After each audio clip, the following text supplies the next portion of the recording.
नमस्कार दोस्तों, आप सभी का स्वागत है ज्ञान सरोवर परिवार में। आज अपन बात करेंगे जो एनसीईआरटी के जो थर्ड ग्रेड के टॉपिक है उसके एमसीक्यू और कंप्लीट सिलेबस के आधार पर ये अपनी सीरीज चल रही है। ठीक है, तो एक एक क्वेश्चन को आप पूरा पढ़ना और जिस प्रकार अधीनस्थ बोर्ड ने पैटर्न चेंज करा है उसी के अकॉर्डिंग एनसीईआरटी के क्वेश्चन है, तो यहाँ से क्वेश्चन बनने की संभावना बहुत ज़्यादा हो जाएगी। तो वीडियो पूरा ज़रूर देखना और तुरंत इसका आंसर देना। रासायनिक अभिक्रिया के बारे में आपको जो सत्य कथन है वो बताना है। रासायनिक अभिक्रिया के समय किसी एक तत्व का परमाणु दूसरे तत्व के परमाणु में नहीं बदलता।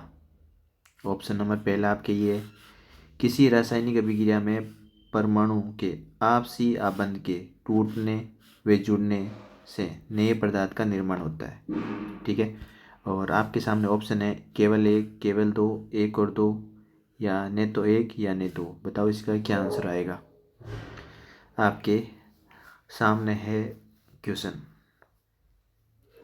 देखो तो इसका जो राइट आंसर होगा आप भी सोचना, लास्ट में बताना आपके कितने सही हुए। ठीक है, पर एनसीईआरटी वाले क्वेश्चन तो आपको आने ही चाहिए। इसमें दोनों ही सही है। क्यों सही है, देखो दोस्तों, आपको पता है कि रासायनिक अभिक्रिया चल रही है, उसमें क्या है, परमाणु के जो आपसी जो बॉन्ड होते हैं, ठीक है, वो टूटते हैं और जुड़ते हैं, जिससे क्या नए पदार्थ का निर्माण होता है। इसीलिए जो रासायनिक अभिक्रिया होती है वो आपकी उत्क्रमणीय नहीं होती। उत्क्रमणीय क्या है, दोनों साइड होती है। उत्क्रमणीय अभिक्रिया कौन सी होती है, आपके भौतिक अभिक्रिया होती है, जो दोनों साइड वापस वही चीज़ बन जाती है। इसमें एक बार बन गई, एक ही साइड होती है। ठीक है, और रासायनिक अभिक्रिया के समय एक तत्व का परमाणु दूसरे तत्व के परमाणु में नहीं बदलता, बिल्कुल बिल्कुल भी नहीं बदलता। ना तो अगर ये बोल दे कि बदलता है, नहीं बदलता, ये कथन क्या है, सत्य है। ना तो कोई बाहर से परमाणु आता है, ना ही कोई अंदर से परमाणु बाहर जाता है। ठीक है, तो ये कथन भी सत्य है और ये भी सही आपके। ठीक है, तो दोनों इसके आंसर आ जाएगा। इसके बाद क्वेश्चन नंबर आपके सामने 2, किसी पदार्थ का जो उपचयन ऑक्सीडेशन होता है उसमें क्या होगा। आपके सामने ऑप्शन है, जल्दी से बताओ आंसर क्या आएगा। तुरंत रो के आंसर बता देना, मैं रुकूंगा नहीं। इसमें क्या है, ऑक्सीजन की जो वृद्धि होती है उसी को बोलते हैं ऑक्सीडेशन, जिसमें ऑक्सीजन का जुड़ना होता है। ठीक है, क्वेश्चन नंबर ये हो गया आपके। देखो एक क्वेश्चन और रह गया, पहले मैं वो दिखा देता हूँ। 2 हुए ना अभी। देखो दोस्तों, मैं बीच में आपके तीसरा क्वेश्चन भी वो ले आया हूँ। ठीक है, कोई छूट नहीं जाए। ऑक्सीडेशन के बारे में आपको बताना है, जो सत्य कथन है। देखो, इसके कारण चांदी के ऊपर काली परत, ठीक है, और जो कॉपर होता है उसके ऊपर हरी परत चढ़ जाती है। ये कथन तो एकदम सत्य है। इसके प्रभाव से बचाने के लिए जिप्सम की थैली में से, जो आपकी चिप्स की जो थैली होती है आपको, ठीक है, में से ऑक्सीजन हटाकर, आपको पता है जो चिप्स की थैलियाँ होती है उसमें क्या नाइट्रोजन गैस भरी होती है कि उसमें रिएक्शन ना हो, लंबे टाइम तक अपन उसको खा सके। तो इसमें क्या दोनों ही कथन आपके क्या है, सत्य है भाई। ठीक है, दोनों ही कथन क्या है, सत्य है। 3 क्वेश्चन हो गए अपने। ठीक है, अब चलते हैं अपन क्वेश्चन नंबर 4 पे। देखो तो वीडियो पूरा जरूर देखना दोस्तों, ऐसे क्वेश्चन डायरेक्ट आपको एग्जाम में मिलेंगे। ठीक है, क्वेश्चन नंबर 4 पढ़ो कि चुनने के लिए कौन से कथनों पर विचार करना है। देखो, कैल्शियम हाइड्रोक्साइड, ठीक है, कैल्शियम हाइड्रोक्साइड को चुना या बिना बुझा हुआ चुना तो CaO होता है। तो ये कथन तो असत्य हो गया भाई। ठीक है, कैल्शियम हाइड्रोक्साइड तो बुझा हुआ चूना होता है, जो बुझ चुका है, हाइड्रोजन उसके अंदर आ गया है, बुझा हुआ चूना। ठीक है, बुझे हुए चूने, ठीक है, CaOH2 के विलयन में दीवारों की सफेदी करने के लिए 2 या 3 दिन बाद दीवारों पर कैल्शियम कार्बोनेट CaCO3 का निर्माण होता है। सही बात है, ये भी कैल्शियम कार्बोनेट से अपन वो पुताई वगैरह करते हैं ना, वही चीज़ है। तो केवल 2 सही है भाई। ऐसे ऑप्शन आपको एग्जाम में देखने को मिलेंगे, ध्यान रखना। क्वेश्चन नंबर चलते हैं 5 पे। 4 हो गए अपने। जो श्वसन की क्रिया होती है, आप पता है जो श्वसन लेते हो उसमें क्या है, जो ऊर्जा निकलती है, जब उस ऊर्जा को निकलती है उसको बोलते हैं उष्मा सेपी। सेपी मतलब उष्मा का निकलना, एग्जॉस्ट। एंड उष्मा शोषी होती है, कोई उष्मा का क्या हो जाता है, एब्जॉर्ब कर लेता है उसको। ठीक है, तो राइट आंसर C। अगला क्वेश्चन बात करते हैं अपन। लिटमस के विलयन में ना तो अम्लीय होता है ना ही क्षारीय, तब वह किस रंग का होता है। कोई भी लिटमस अपन बात करें विलियन, जब न तो उसमें अम्लीय है न ही क्षारीय है, तो किस रंग का होगा, तो वो बैंगनी रंग का होगा। और बहुत एग्जाम में एनसीईआरटी के पीवाईक्यू क्वेश्चन डायरेक्ट दोस्तों पूछे जाते हैं।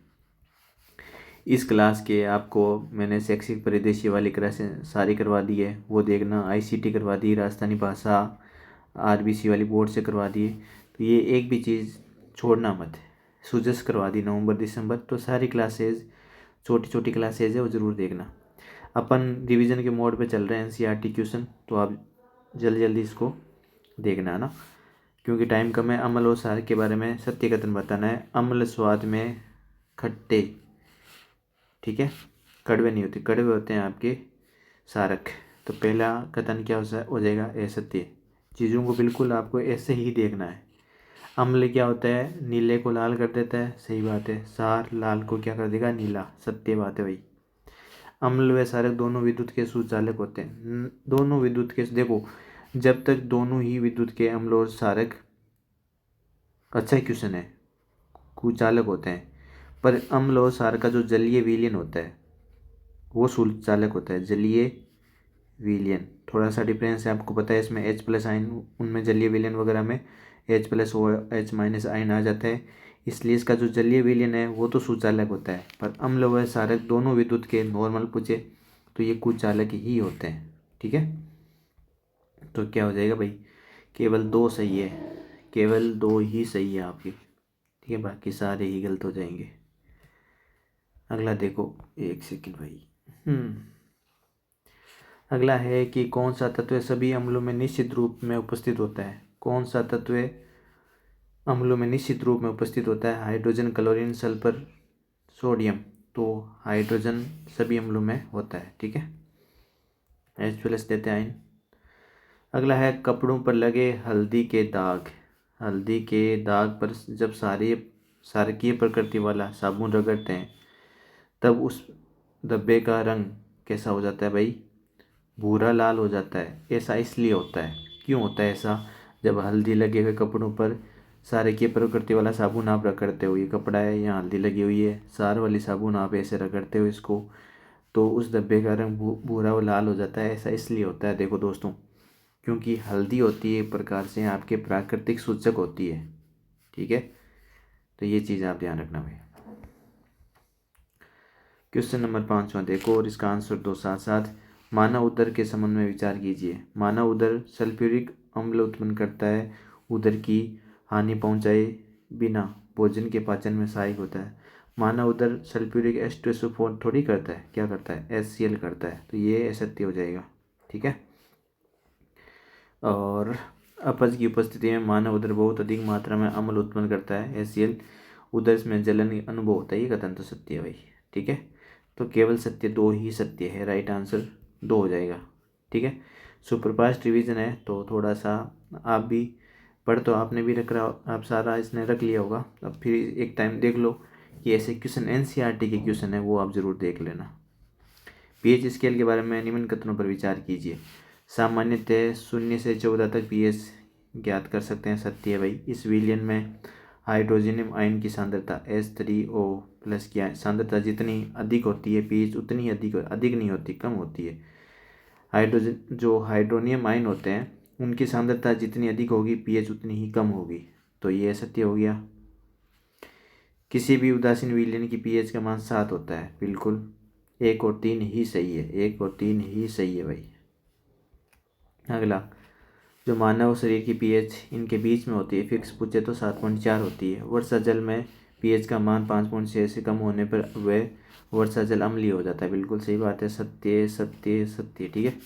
और देखो, मुंह का पीएच का मान बढ़ जाने पर दांतों का क्षय प्रारंभ हो जाता है। अब एनसीईआरटी ऐसे ही जो अध्ययन स्पोर्ट कंफ्यूज करता है, पीएच का मान बढ़ता नहीं है, कम होने पर दांतों में क्षय होता है, आपको पता है, ठीक है। तो 1 और 2 ही सही है भाई, 1 और 2 ही सही है, यहाँ कम आएगा, ठीक है।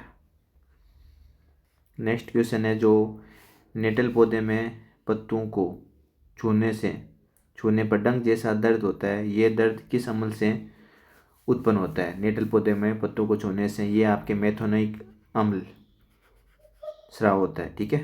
बी राइट आंसर हो जाएगा भाई इसका। मधुमक्खी के डंक मारने पर किस पदार्थ का उपयोग से आराम मिलता है? तो मधुमक्खी ने डंक मार दिया तो क्या लगाओगे आप? बेकिंग सोडा लगा दो भाई, ठीक है, आराम आपको इससे मिल जाएगा। इनका सारे किए। एक सेकेंड, अगला क्वेश्चन है विरंजक चूर्ण के संदर्भ में सिर्फ आपको कथन पर विचार करना है। हाइड्रोजन गैस के विरंजक चूर्ण के उत्पादन के लिए किया जाता है। विरंजक गैस तो विरंजक चूर्ण है CaOCl2, तो क्लोरीन गैस के लिए होता है ये, ठीक है, Cl के लिए, तो ये सत्य हो गया भाई, ठीक है। इसका उपयोग पीने और वाले जल और जीवाणु के संदर्भ में मुक्त किए रोगाणुनाशक के रूप में किया जाता है। सही है भाई कथन एकदम। विरंजक चूर्ण का उपयोग कई रासायनिक उद्योगों में उपाचयक के रूप में किया जाता है। मतलब 2 और 3 तो सही है, ये गलत हो गया ना, 2 और 3 एकदम सही है। अगला देखो, किस गैस के कारण पाव रोटी और केक फूलकर मुलायम हो जाते हैं? तो ये CO2 के कारण होता है भाई जी, है ना। ऑप्शन देख लो, है क्या कोई? ये रहा, ठीक है। अगला देखो, किसका उपयोग सोडा अम्ल अग्निशामक में किया जाता है, उसको आपको बताना है। सोडा अम्ल अग्निशामक में धावन, विरंजक, बेकिंग सोडा का सोडा वाटर में अग्निशामक Na2CO3, ठीक है। धावन सोडा होता है कि NaHCO3 10H2O, क्रिस्टल कितने होते हैं? 10। चलो भाई, ठीक है। अगला है धावन सोडा के संदर्भ में कथन पर विचार कीजिए। इसका उपयोग जल के स्थायी कठोरता को दूर करने के लिए धावन सोडा NaHCO3 10H2O, सही बात है। ये तो स्थायी कठोरता दूर करने के लिए उपयोग में होता है। और इसका उपयोग घरों में साफ सफाई के लिए किया जाता है। धावन सोडा तो होता ही है। कांच सफाई, मतलब तीनों ही कथन क्या है? सत्य है भाई, एक भी ऐसा नहीं है। साबुन, कांच उद्योग सभी के लिए होता है ये, तो तीनों ही कथन ऑप्शन है क्या ऐसा कोई? ये रहा। अगला देखो, जिप्सम के लिए कितने केल्विन ताप पर गर्म करने पर ये जल के अणु को त्याग कर POP प्लास्टर ऑफ पेरिस, ठीक है, ये आपके कितने केल्विन ताप पर गर्म करने पर ये POP प्लास्टर ऑफ पेरिस बन जाता है? तो 273 केल्विन ताप पर, ठीक है। तो ध्यान रखना भाई, 273 केल्विन ताप पर, इसमें 373, क्योंकि 273 डिग्री सेंटीग्रेड प्लस 100 अपन जोड़ते हैं तो 373 डिग्री केल्विन पर। बी आंसर होगा भाई इसका। राइट आंसर क्या होगा? 373। NCERT का क्वेश्चन है ये, अपन ने एक सीरीज चलाई है, आप बताना। ओनली NCERT के क्वेश्चन है, फर्जी क्वेश्चन एक भी नहीं है, जहाँ से एग्जाम में डायरेक्ट क्वेश्चन पूछे जाते हैं ना। और वही क्वेश्चन NCERT के लिए हैं जो बार बार एग्जाम में पूछे जा रहे हैं, और जैसे अधीनस्थ बोर्ड बना रहा है। क्या ये सीरीज़ अपन सभी टॉपिक के लिए कंटिन्यू करें? अगर आप लाइक और कमेंट करके बताओगे तभी इसको अपन कंटिन्यू करेंगे, ठीक है। और बहुत ईमानदारी से आप करोगे तो अब रियल में देखोगे कि यार NCERT के क्वेश्चन एग्जाम में कैसे छपते हैं, है ना। जो मानक पुस्तकें होती हैं ना, वो NCERT RBC यही होती है। तो आप, बहुत बढ़िया सीरीज़ है, कमेंट करके ज़रूर बताना कि आपको क्लास कैसी लगी। धन्यवाद।